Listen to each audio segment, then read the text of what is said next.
So censorship in the U.S. is very particular. So first and foremost, literacy in the U.S. is so low by design. If you look at all of the countries that we invade and bomb, if you look at the literacy of Iran, look at the literacy of the people in Cuba, you look at the literacy of people in Venezuela, you look at these places that we are invading, you notice after we invade, they don't ever fall for the U.S. is, bombing us for our own good. They don't ever fall. The way that we fall for it, the way that we say, they're developing more military bases, or we have new police headquarters in our neighborhood because the police really love us, they respect us, they're here to do this. This is partly due to a huge amount of miseducation in the U.S. Hegemonic crisis in the U.S. is what we're under, and so because this exists, they don't really have to worry about censorship because our understanding of what we should be doing is so malaligned, really. So that exists in one way. In the other place, the people who are willing to speak out are in mass losing their jobs, losing their scholarships. We talk about Mumia and other political prisoners, of course. And the reason why this is intergenerational is because if you don't pay attention, you will not notice that there's an entire new class of political prisoners. We just had a political prisoner, or soon-to-be political prisoner, who is on his way in for his actions.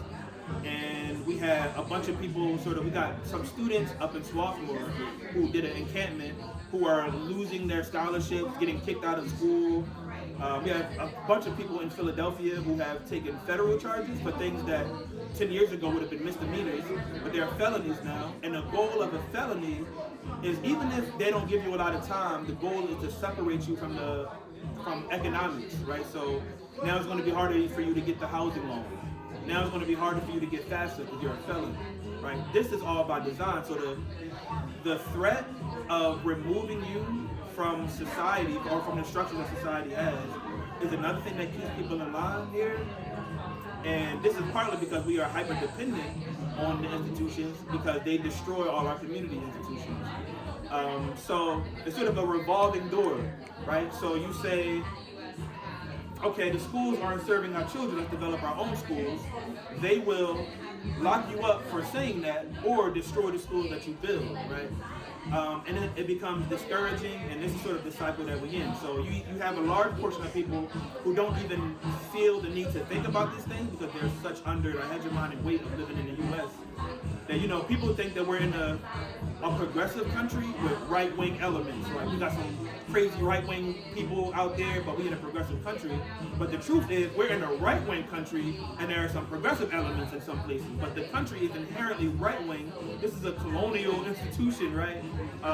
So this is where we are. This is why censorship is so ridiculous here. But I always, even with all of that said, because this is realistic, and I never want to go out my way to tell people just your job don't matter. Because we live in real rough times. I want to be serious about that.